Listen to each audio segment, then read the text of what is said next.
on va passer quelques minutes sur les matrices diagonalisables de C et plus précisément, je vous invite à visiter leur petit intérieur. Alors, qu'est-ce que c'est l'intérieur? On sait que Mn de C est un espace vectoriel, donc muni de la topologie de la norme, hein, des espaces vectoriels sur C, sur R. Les matrices diagonalisables, on les connaît. L'intérieur, ça va être le plus grand ouvert contenu dans les matrices diagonalisables. Donc c'est un objet quand même assez important pour voir si on en a suffisamment en quelque sorte.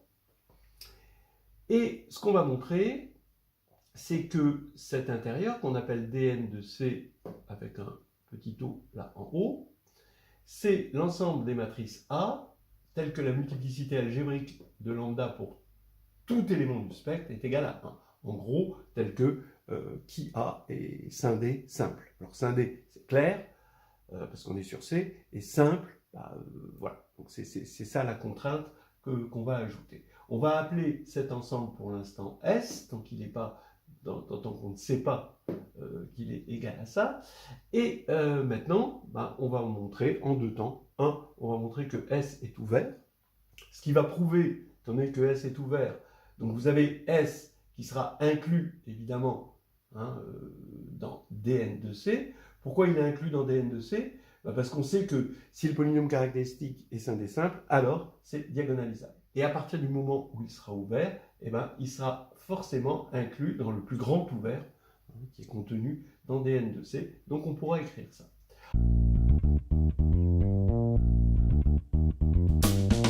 Alors, les choses commencent assez bien, il faut connaître un petit peu le résultat.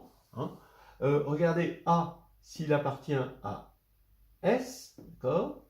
Bon, si et seulement si, par définition, qui A est scindé simple. Et si et seulement si, le PGCD de qui A et qui A' est égal à 1. Bien sûr. Alors ça, pourquoi c'est vrai? Supposons que le PGCD soit différent de 1, différent d'une constante, donc ce serait un polynôme non constant, donc il aurait des racines, puisqu'on est sur C, ce qui fait qu'on aurait des valeurs propres de A, c'est-à-dire des racines de qui A, qui sont aussi racines de qui A'. Donc ça, on sait que ce sont des racines multiples, parce qu'on sait que si on a pour un polynôme P de lambda égale P' de lambda, alors on a multiplicité des racines. Ça vient en gros de la formule de Taylor. Réciproquement, on voit bien que si on a une racine multiple, que je vais appeler lambda, on a x moins lambda qui divise qui a, et x moins lambda qui divise qui a'. Bon, ça, voilà, parce que c'est une racine multiple. Et donc, le PGCD, forcément, il ne peut pas être égal à 1, parce qu'il est divisible par x moins lambda. Voilà. Alors, ça, maintenant, ça veut dire, on a une condition polynomiale pour que, justement, deux polynômes soient non premiers entre eux, ou premiers entre eux. La première entre eux, si et seulement si, alors on a que P et Q, vous prenez deux polynômes P et Q, ils sont premiers entre eux. Si et seulement si, bon, ce que je vais appeler ici le résultant,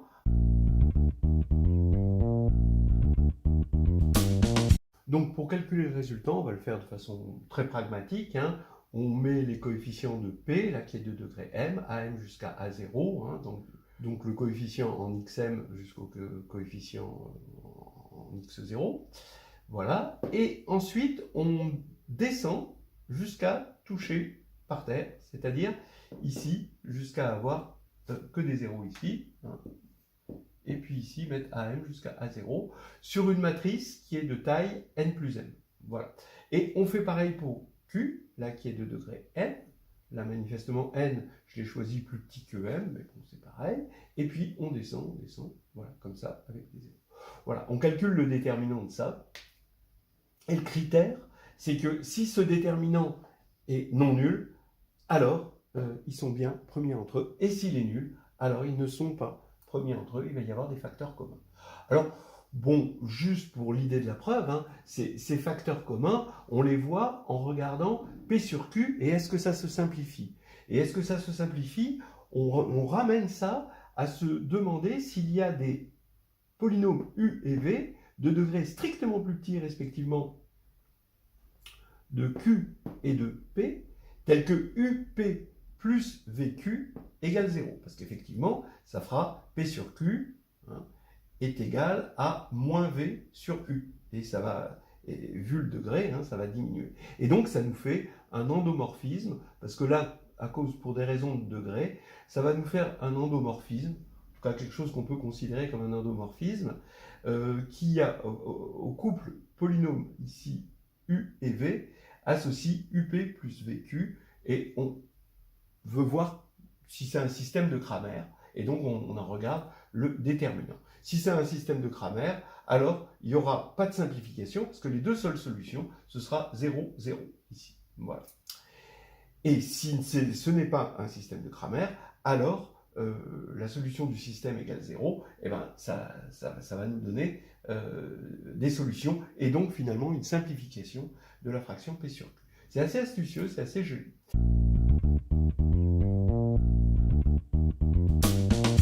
Mais bref, l'essentiel, c'est de voir que ce qu'on va appeler le discriminant de Kia, c'est-à-dire le résultant de Kia et de Kia', qu'on peut calculer ici, eh bien, c'est un polynôme dans les coefficients de Kia.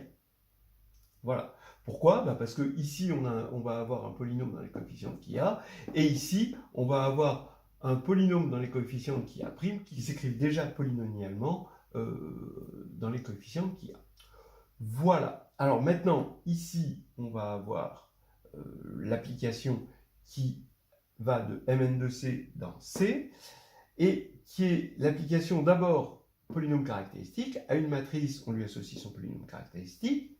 Alors ça, on regarde ça dans l'espace vectoriel de dimension finie Cxn. Bon. Et on va regarder juste les coefficients. Et les coefficients, il va y avoir le coefficient principal, c'est 1, donc là, c'est pas compliqué. Ensuite, il va y avoir la trace au signe près, et ensuite, jusqu'au déterminant au signe près. On vérifie, hein, comme par définition du polynôme caractéristique, que tous les coefficients sont des polynômes ici, les coefficients de A. Bon. Ça, c'est quelque chose qu'on a déjà vu. Et ensuite, on passe par-dessus avec le discriminant, et on regarde l'application qui a un polynôme associe son discriminant. Maintenant, par définition, S, ça va être l'ensemble des matrices, tel que le discriminant du polynôme caractéristique est non nul. C'est-à-dire tel que delta rond qui de A est dans C étoile. Donc S, eh bien, c'est delta rond qui moins 1 de C étoile. C étoile, c'est évidemment un ouvert. Delta rond qui, eh bien, c'est continu parce que c'est polynomial. Et donc, c'est terminé. On a montré déjà que S était ouvert.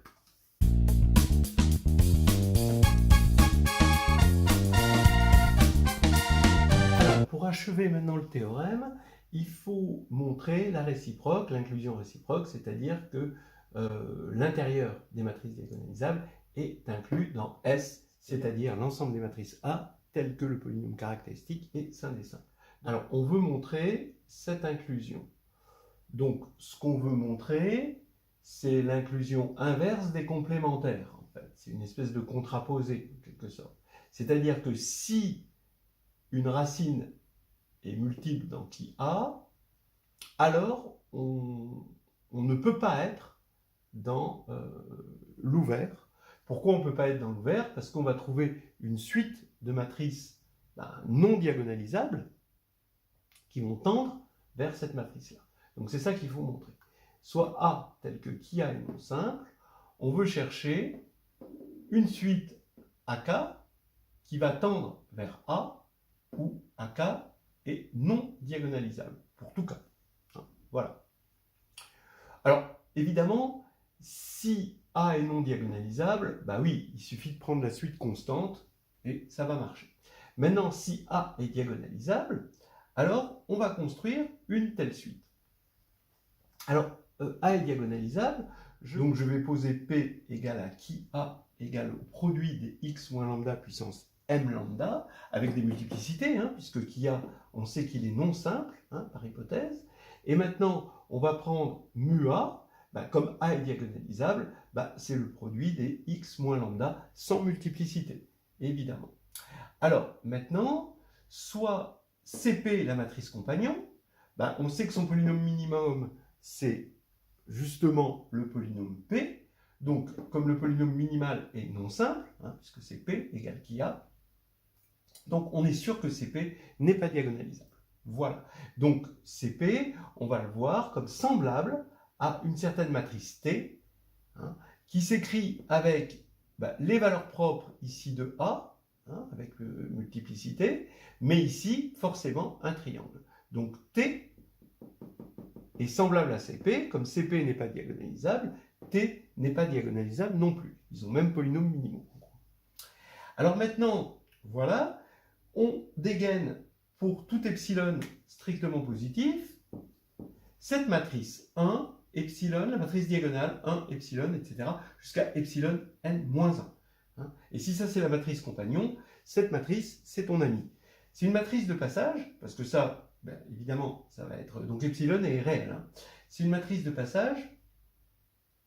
Hein, son déterminant est évidemment non nul.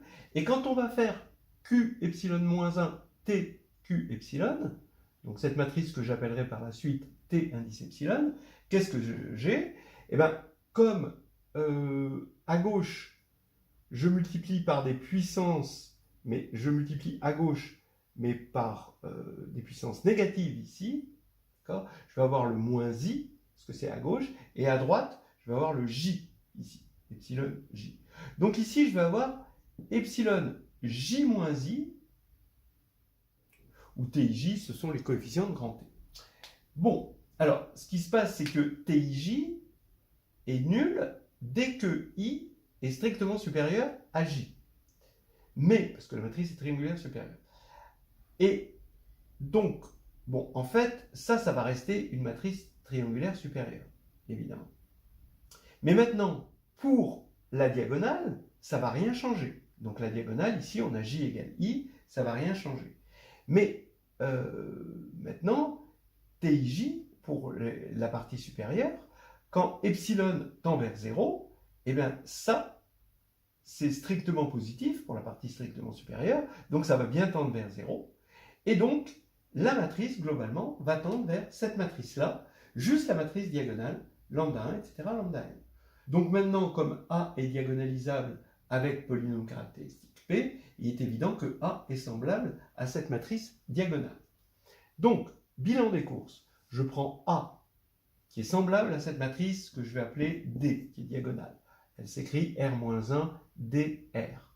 Mais D est limite de T epsilon. Donc T epsilon, c'est cette matrice-là, d'accord, qu'on voit ici, et à la limite, on a vu que ça faisait ça.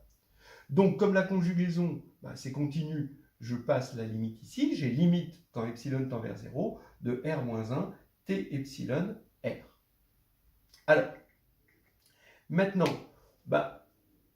je peux poser AK égale R-1 T 1 sur K R. Alors, T1 sur K n'est pas diagonalisable, puisque T, parce que c'est semblable à T, qui est semblable à CP, qui n'est pas diagonalisable, parce que son polynôme minimal, CP.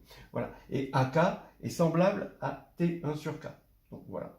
Donc AK n'est pas diagonalisable, et AK, quand K tend vers l'infini, tend bien vers A. Donc voilà, on a montré ce que l'on voulait. Et ça fait un joli petit développement.